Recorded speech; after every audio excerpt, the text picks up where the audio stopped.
Seja bem-vindo a mais um corte de um dos programas do Arquibancada Tricolor. A gente tem programação diária e você confere no link aqui na descrição.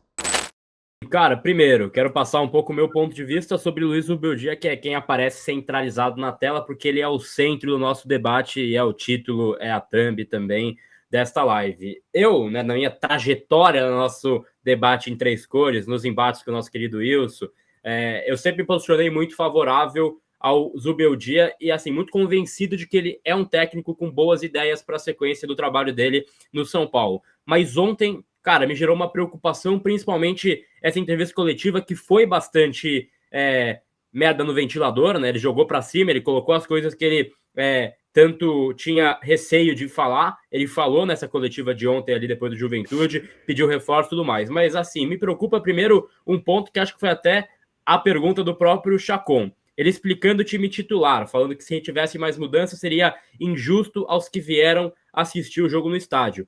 Eu não poderia discordar mais, porque assim, cara, algo que a gente comentava aqui depois do jogo contra o Grêmio também, que o time titular aí na reta final não serve a nenhum propósito prático em campo, seja de tática, seja de aprimorar aí um fundamento com esse campo, entrosamento, porque de fato são 3 rodadas sem propósito e sem objetivo para o São Paulo. E quando o Zubeldia coloca o William Gomes de ponta, porque ele é ponta, ele não é centroavante, quando ele coloca ele de ponta, o São Paulo melhora no jogo, ele muda totalmente a cara do São Paulo. E aí, ainda na linha da entrevista coletiva dele, ele pede 5 reforços aí na coletiva, então, 5 reforços à diretoria, e fala que o time já chegou ao seu limite.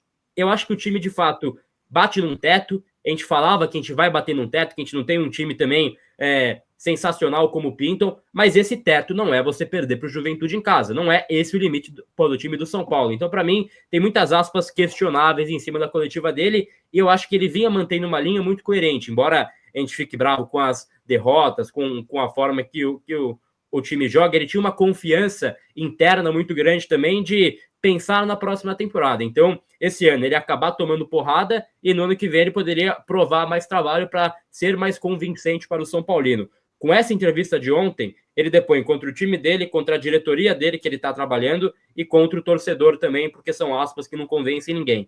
Então, assim, acima de tudo, acho uma entrevista muito merda no ventilador, como eu falei do Zubeldia, que talvez para esse jogo, para esse momento do ano, não precisasse. Claro, a gente sempre preza pela transparência. O próprio Chacon, quando ele faz uma pergunta para ele, né, no último jogo também que teve em casa, sobre a situação do camisa 10, ele mesmo fala, pô, tem coisa que eu vou resolver internamente. 2 derrotas depois, ele já expôs em público, né? Então, onde que houve uma ruptura? Onde que mudou aí essa perspectiva dele de que tem coisa, tem roupa suja que você lava em casa e que você lava em público? Então, para mim, são pontos que, cara, me geram uma certa preocupação e eu passo já a ter dúvidas quanto a essa relação entre ele, elenco, ele, diretoria. Acho que ficam coisas em aberto aí para a gente discutir. E o sim, eu quero te ouvir principalmente sobre isso e se a sequência do Zubeldia deveria ser repensada para 2025, no seu ponto de vista. Gabi, eu acho que esse é um assunto muito complexo, sabe? Assim, não querendo ser engenheiro de obra pronta, até porque eu tomei muita porrada, principalmente sua e do Chacon e da maioria da galera que está ali mandando mensagem. Eu conseguia ver falhas no trabalho dele há tempos, já dava para ver que ele era limitado. Eu acho que desde aquela entrevista contra o Palmeiras, que ele ri e fala: o empate estava bom para nós, com todo respeito ao Palmeiras, com todo respeito à situação do momento e tipo a personalidade da pessoa que leva ela até onde ela está. Então vamos supor, eu como jogador, eu tinha responsabilidade zero, eu era kamikaze. Eu não vou virar um treinador cagão, eu vou virar um treinador de coragem, no mínimo. A gente resolve dar, eu resolvo falar as atrocidades para alguns que eu falo por coragem, não por medo. Zubeldia, se ele demonstra um certo pé no freio lá atrás, não é agora que o bicho está pegando que ele vai colocar o pé no acelerador. A entrevista que ele dá falando que o time chega no limite mostra a limitação técnica da parte dele, porque a partir do momento que ele não vê o elenco que tem limitações, a gente não tem um super elenco, mas está longe de ser ruim. e pífio, igual alguma galera, o pessoal fala. Se ele não consegue enxergar esse elenco jogando de uma outra maneira, com uma outra identidade, com outros jogadores, e ele mete essa no último jogo em casa, desculpa, ele é muito mais limitado do que eu pintava lá atrás.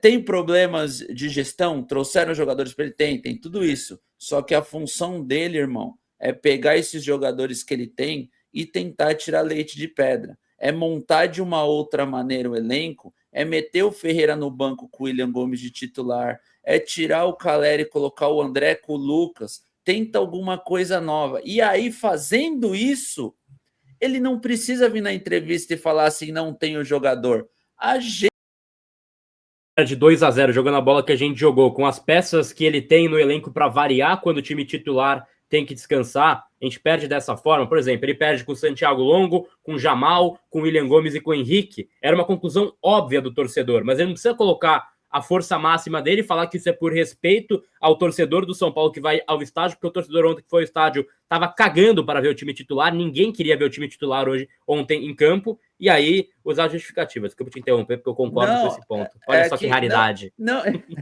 eu acho que se ele faz isso, eu, corporativista, ia vir passar um pano para os moleques levantando que eles estavam sem ritmo de jogo, que o ano acabou, e vocês já estão falando, Wilson, você está de sacanagem. Ia gerar debate. E ele ia ficar tipo, ó, eu tô tentando, tô dando uma moral pros meninos, tô pensando em poupar os caras pro ano que vem e tal. Aí ele faz uma leitura diferente, mostra para nós o que a gente já mais ou menos esperava e depois vem e coloca a cereja no bolo.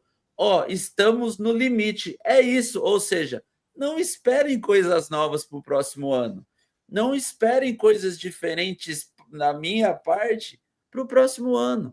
Então, tipo assim, cara, desculpa, eu acho que com todos os problemas que a gente tem, não dá para a gente escutar do piloto da aeronave que fala assim, pessoal, estamos caindo, tá? Estamos caindo, chegamos, não sobe mais, é daqui para baixo e já era. Desculpa, eu não consigo concordar, discordo da entrevista do Luciano também. Acho que o Luciano, com 20 anos de curso, não precisava ter jogado a gasolina no fogaréu, assim, principalmente no final do jogo. Tem que resolver as paradas, Tá insatisfeito? Mano, ele tem todo o direito de ficar ou ir embora.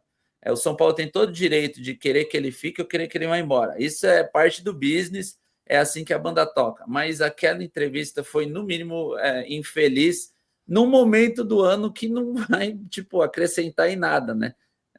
Sei lá, eu acho que são erros que vêm aparecendo para nós, e o pior é que a gente só sabe do que acontece nos 90 minutos, né? A gente só consegue opinar da coletiva e do que a gente viu nos 90 minutos. Exato, quero ouvir o Chacon também, que ele... E aí, curtiu esse corte aqui que a gente postou? Então deixa o like aí, se inscreve, torne-se assinante do canal, mas assiste a versão completa que tá aqui embaixo na descrição.